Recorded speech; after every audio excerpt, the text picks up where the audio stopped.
Certainly been a huge factor in this when he's got the 2 touchdowns to his credit. Now they look to him again. He picks up the first. Yeah, I can hear everyone saying, well, why don't you cover him, double him, triple him, do what you have to do. But sometimes they get locked into such a groove and such a connection, it doesn't matter how many guys are in his area. He certainly looks to be in that groove right now.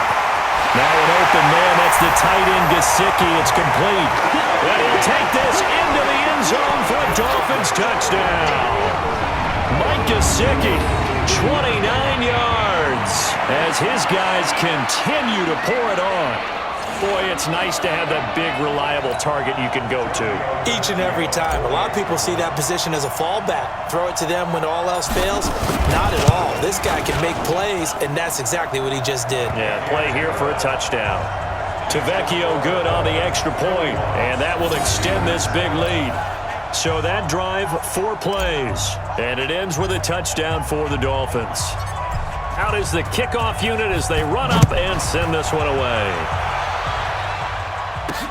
This is taken at the 3. And his guys will get the football right at the 20-yard line.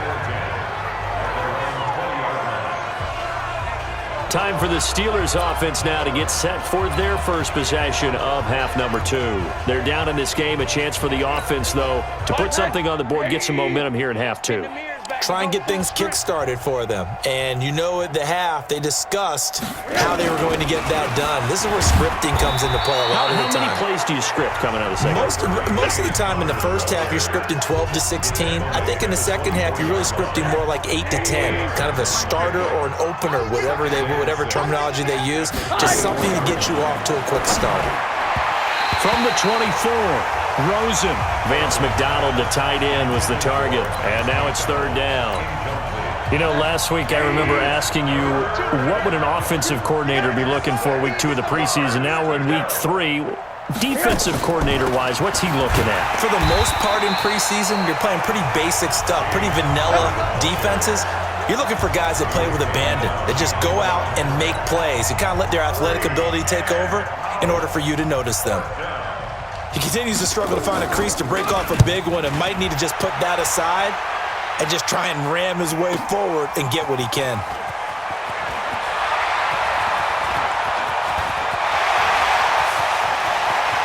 And he's loose again. And all the way in for a Miami touchdown.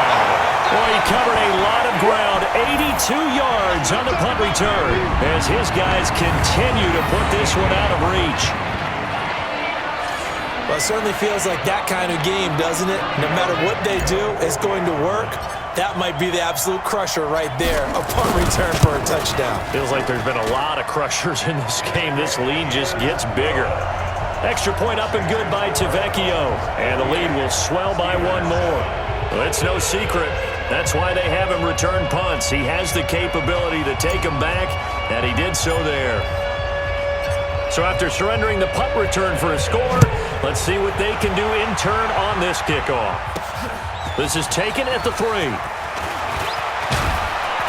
And he'll be brought down at the 23, make it the 24-yard line. And Pittsburgh getting set to take the field. And on the last go-around, they really couldn't get anything going. They had to punt from deep inside their own territory, which means you're going to lose the field position battle as a general rule. What they're looking for now is a little more consistency, move the ball at least a few times on offense, get a couple of first downs, and hopefully flip the field. Well, just something to build off of. That's what they're looking for here.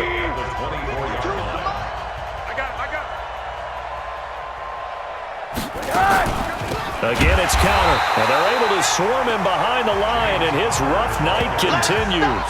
Officially, it will go as a 1-yard loss, and that's going to lead to a 3rd down. Unfortunately for you, you've been around me for a little while now, so you know me as well as anyone and how I look at a game. I don't ever advocate abandoning anything, but in this case, I'm going against my own thought process. You've got to change it up. You got to start throwing it around a little bit, finding ways to try and move the ball, because keeping on the ground just isn't working for them. Yeah, maybe get him the ball out of the passing game, a swing pass outside or something, just something to vary it up. Barry on to punt as he gets this one away. This is taken around the 12.